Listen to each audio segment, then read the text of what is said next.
really long time since I actually did a video. Reason being, there has been so much going on. As you know, I last did a video about 3 months ago, and the reason behind that was because I had Christmas holidays and obviously kids are off school. I find it hard sometimes to actually record content because I've either got someone knocking at the door, the dogs bark at the slightest noises, someone rings the house phone or rings my mobile, or the kids come in, or I'm just getting disturbed all the time. So it's really hard sometimes to actually film content that I really want to put out there, and then obviously I've got to edit it and stuff. So most of the time I spend a lot of my time filming content to then have to refilm it, and that takes up a lot of time. So like, I could do this video and then end up having to redo this video for a number of reasons. So yeah, I apologize, it's been a really long time since I last did a video. I think it's been roughly around 3 months, probably coming up to 4 actually. So the last video I did, I actually spoke about my MRI proctogram and the results that that showed. So I actually have 2 new diagnoses. I have severe pelvic floor dysfunction, and I also have something called hang on a minute, what's it called? Puberaltiasis syndrome. It's also known as obstructive defecation syndrome, but we don't like that one. So yeah, it's got a really fancy name. And that doesn't mean that obviously I am incontinent or anything. It just means that it potentially could go that way if we don't do anything to fix it. So I have been given obviously exercises to do, which I've been doing for ages anyway, with no particular benefit. I was meant to see physio in order to speak to them about anything that I could be doing in order to help. However, I had to cancel my appointment because in the November, I don't know whether it was before or after I did my last video. I don't tend to watch my videos back after I've posted them, but I went to see my gynecologist, who agreed to give me a hysterectomy because of my late onset failure of uterine ablation that I had done in 2012. And obviously that had failed, so I had to have a hysterectomy. It was the only other way to sort the problems out that I was having. He agreed to do that, and obviously when you go to see any doctor or consultant in a hospital, they'll always say to you there's a waiting list, and you expect it. You expect to be on the list for 6, 9, 12, 18 plus months, because obviously there's waiting times, and then obviously you've had the pandemic, and then there's strikes and things like that, so you expect to be on the waiting list a really long time. So when my doctor turned around and said to me, there's a waiting time, so you know you won't be having it done anytime soon, he was also going to speak to the colorectal doctor in case a colostomy was mentioned. So we were wondering whether colostomy was needed to be done, because I said, well, with the fact that I'm already going to be getting cut open anyway, if obviously I'm going to have a colostomy, I would rather them be done together. So he said, yeah, that's fine, we can speak to the colorectal team. If that's what they're planning on doing, I can ask, can they do it together? Give me 2 or 3 weeks and I'll get back to you. So I said, fine, that's fine. 3 or 4 days after my gynecological appointment with my consultant, I got a telephone call to tell me they were booking me in for surgery, and my jaw hit the floor because I was expecting a waiting list. Like, that's what I was told. There is a waiting list. You will be a few months down the line. So I explained the situation, explained that I was waiting for my doctor to speak to the colorectal team and everything.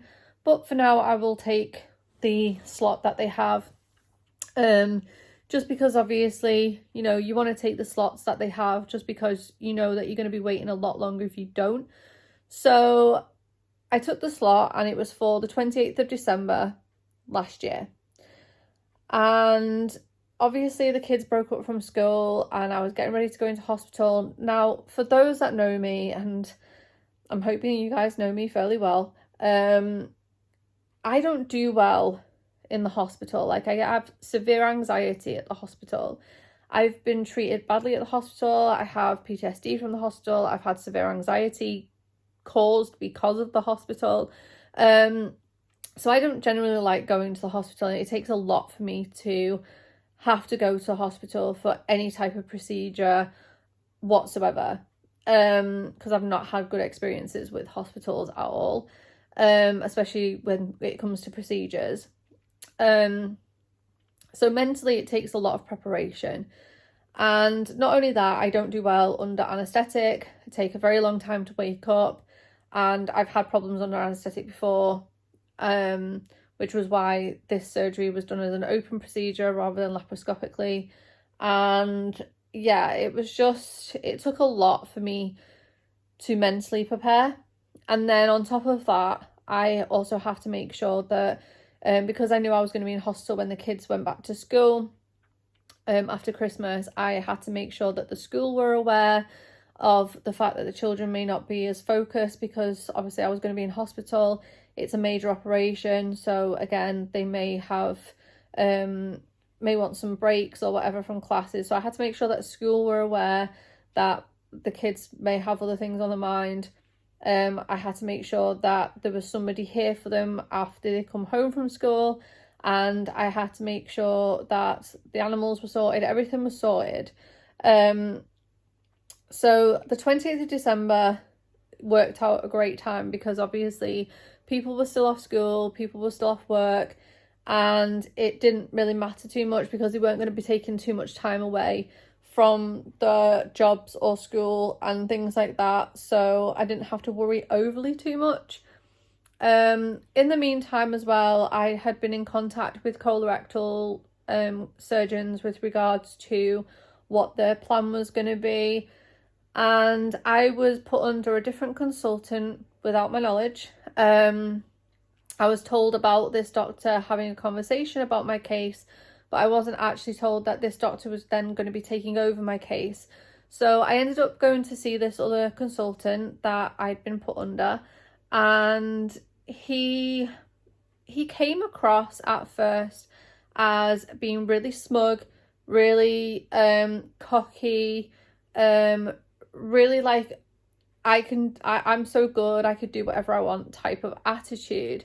Now, as you all know from previous videos, I was told after my sigmoidoscopy and my proctogram that doing a procedure which warranted using mesh or stitches in order to fix my rectal prolapse or my rectocele was not an option. It wasn't a viable option because I have very friable tissue due to my Ehlers-Danlos syndrome, and given the nature of the problems that I have, like IBS and other things. So I didn't think that was a complete option. Obviously, we spoke about if the exercises and things like that I was doing was not working, then chances are I'd need a colostomy, which is why my gynecologist was supposed to have been speaking to colorectal about. Now, without my knowledge, this plan had changed.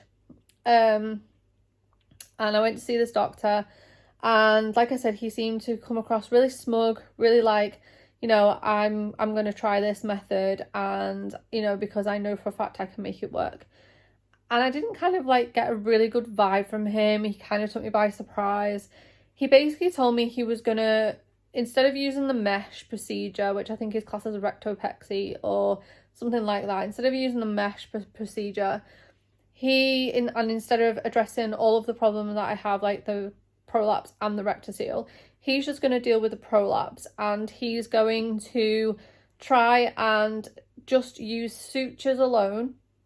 So basically no mesh, no nothing, just physically throw a bunch of stitches and try and fix the prolapse that I have with a bunch of stitches, despite the fact that he knows that my internal tissues and my tissues in general are friable, and it's likely that the stitches won't hold.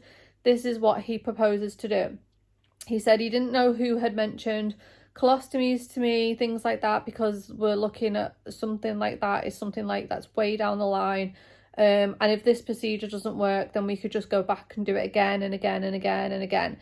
And I was like, is he for real? Like, first he's telling me that, one, he's not going to do the procedure at the same time as the hysterectomy I was having, because the pain that I would be in after having my hysterectomy, followed by the pain I'm going to be in after having this particular surgery he's proposing, would be too much. So my body wouldn't be able to cope with the amount of pain that I'd be in, and therefore it was safer and better for me to have it done as two separate procedures, which is fair enough. Like, he has my best interest at heart. He obviously was like, we don't want you on a lot of pain medication for a really long time, which is something I don't want to be doing anyway, because I already take strong pain medication, so I don't want to be on extra.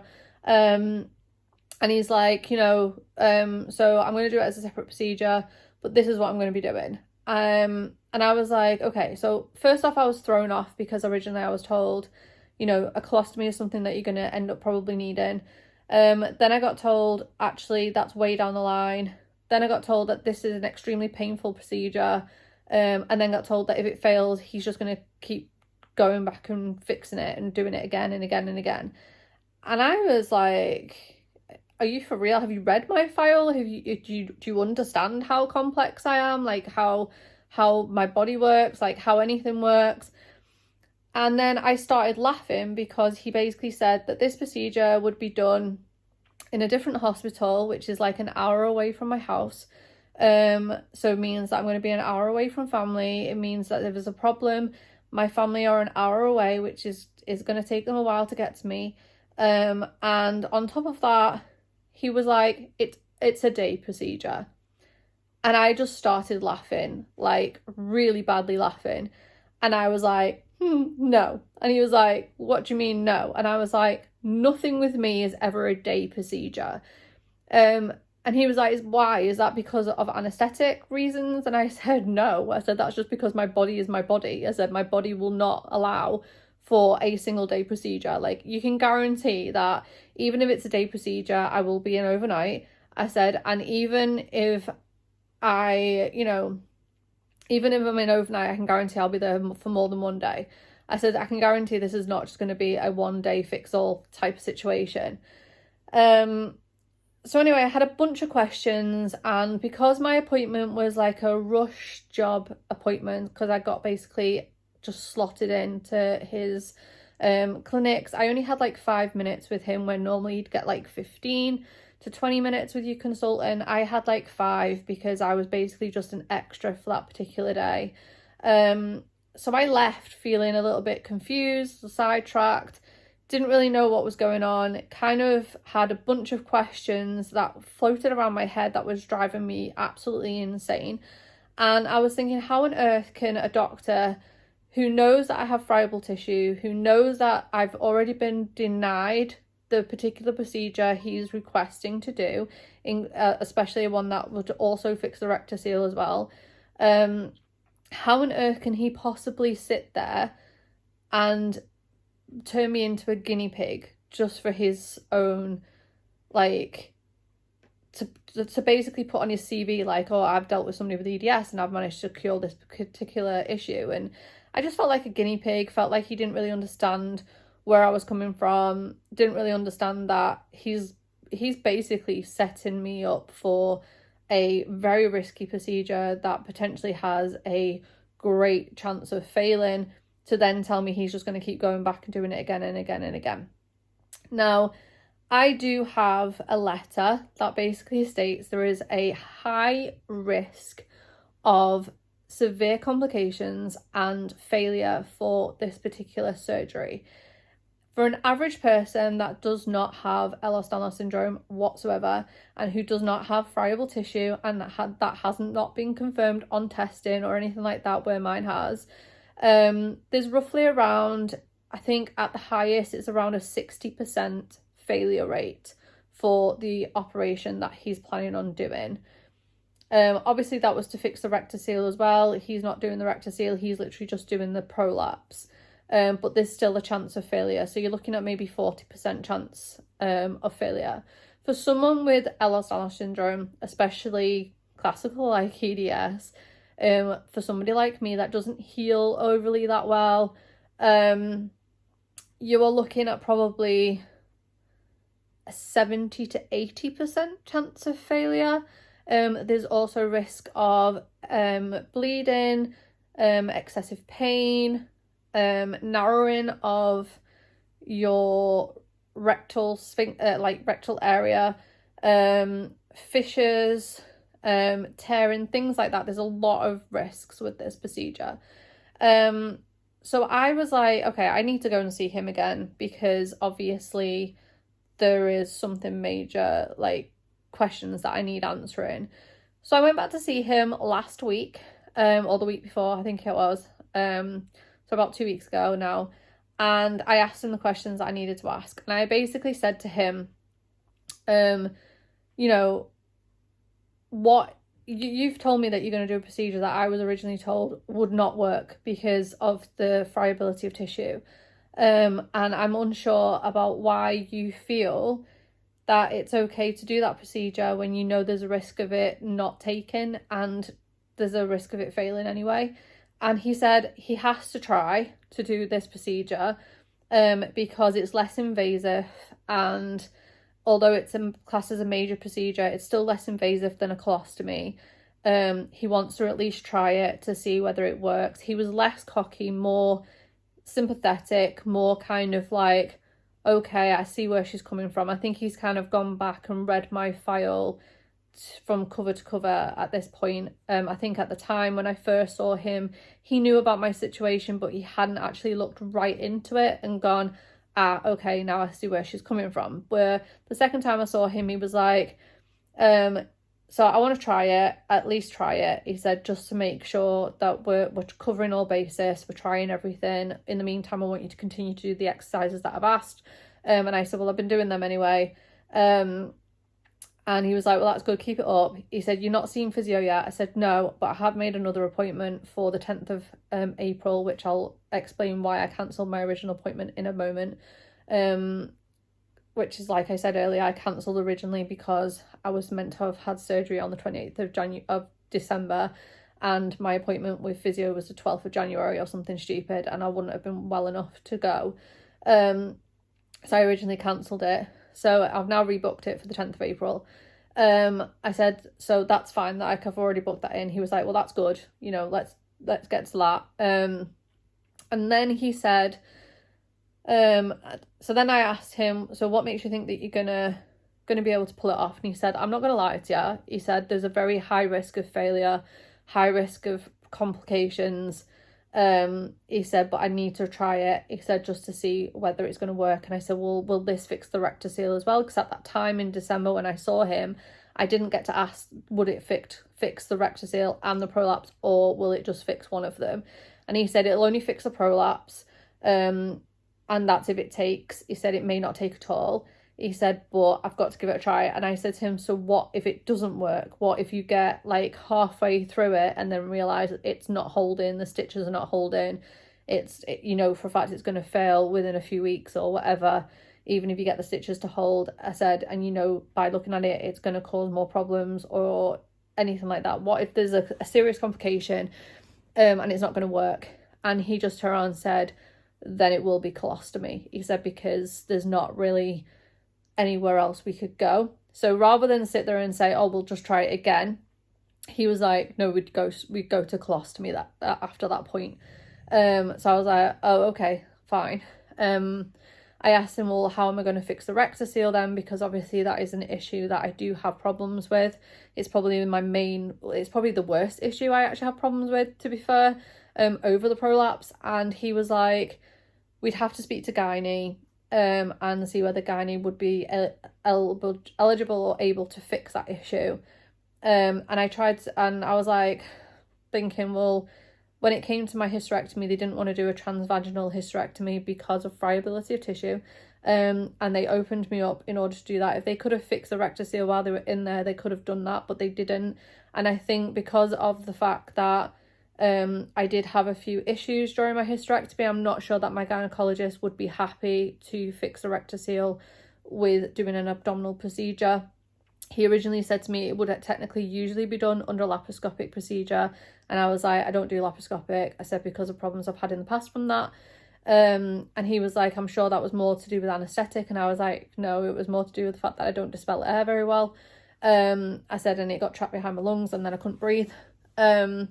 So he was like, well, we'd speak to gynae with regards to that. But I have a feeling my gynecologist is just going to be like, no, we're not going to do that. Because, you know, and the reason I say this is obviously I can't speak for my gynecologist. I can only speak from what he told me from when I had my hysterectomy. So going back to the hysterectomy side of things, my hysterectomy, I was supposed to have had done on the 28th of December.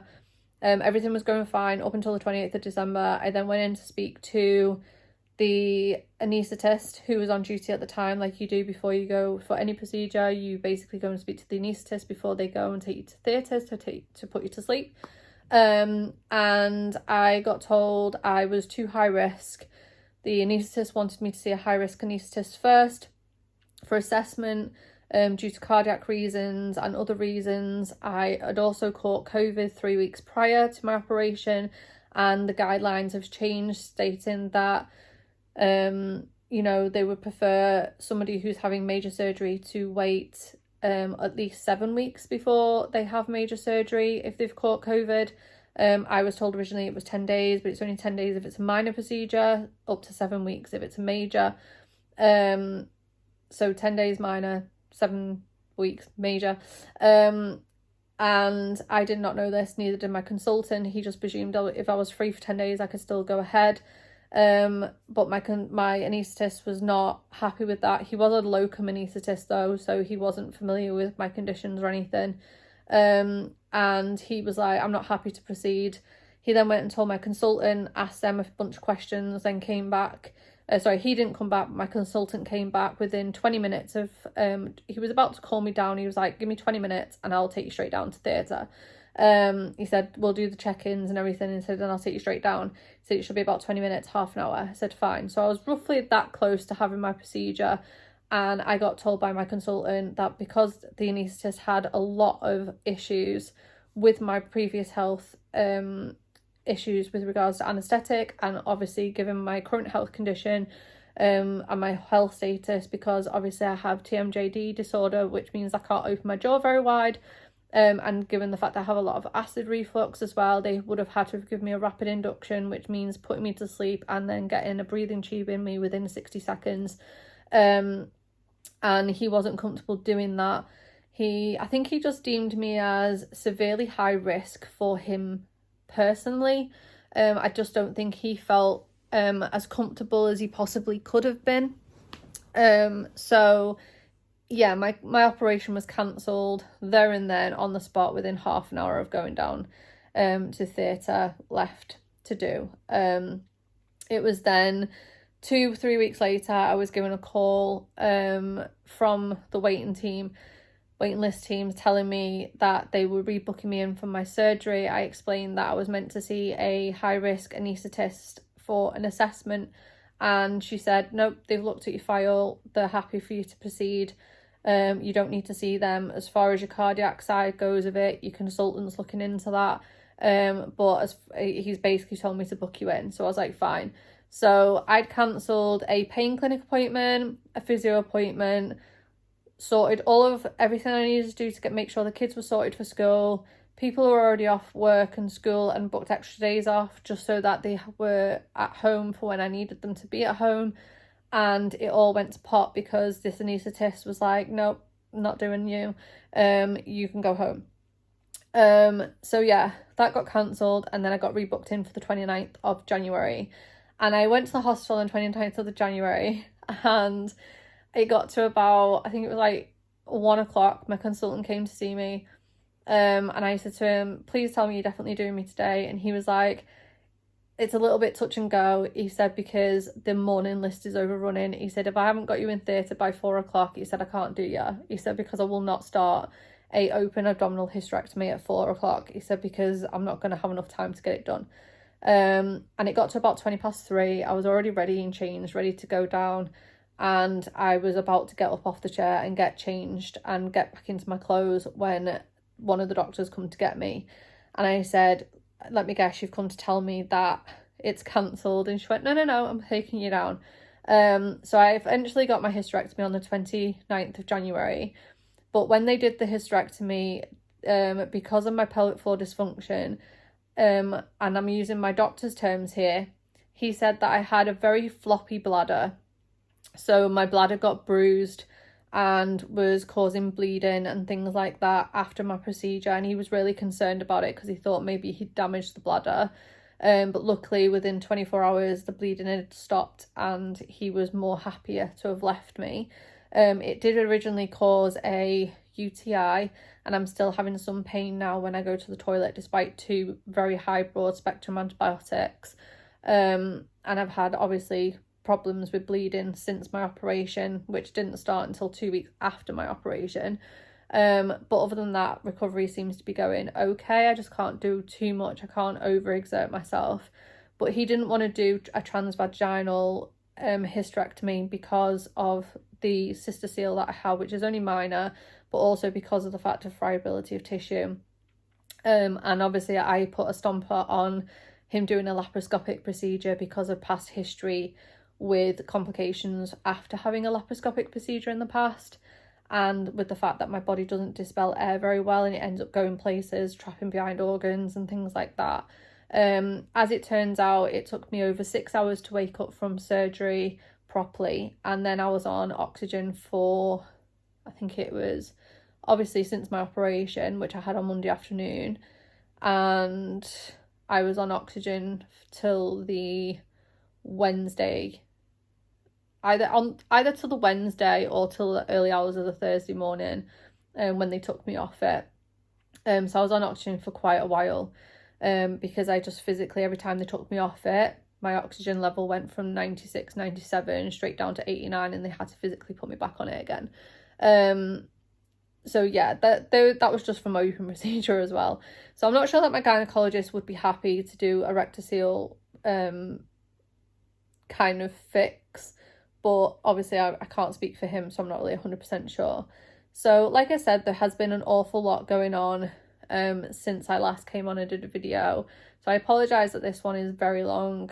I'm hoping to start pre-recording content and then posting it as and when I can. Like I said, I'm not always in the house on my own. I have appointments coming up, and most of the time I do get disturbed during videos, so I have to restart them, or if I'm not happy with a video or I feel it's going on too long, then I will stop it and try and restart it, and then hopefully try and get it in less time. This is something I'm not going to be able to do with this video, so I do apologise for the length of it. But at least now you have a very good update about what's been going on. I'm currently recovering for my hysterectomy, and I see my consultant again on the 29th of April to make sure that I'm recovered okay from this procedure, and then give my colorectal team the green light then to do my colorectal procedure to fix the prolapse that I have, hopefully in June. Now, one thing I did actually ask my doctor, my colorectal doctor, was about a holiday. I basically said, you know, is there any way that I can go on holiday this year, because I wanted to take my family away because we've not been away on a family holiday for 6 years. And he just said to me, no, I wouldn't recommend you go anywhere abroad this year at all. He said, because the risk of complication and the risk of failure for this procedure is extremely high. He said, and I wouldn't want you to be anywhere other than in this country in case that happens. So we're going on a local holiday prior to June, so that we can make sure that I'm at home close to the hospitals nearby after I've had my procedure, rather than go on holiday in the summer months and then there be an issue and I have to go to a hospital I'm not familiar with. So that's the plan for this year. I'm not allowed to go away unless it's a local holiday and I'm in this country. So yeah, things have been turbulent, to say the least. But thank you so much for persevering with this video. I apologise again, it's so long, and I apologise I've not been on for a while. Thank you so much for watching, and as always, thank you very much for your support, and I will speak to you again soon. Bye guys.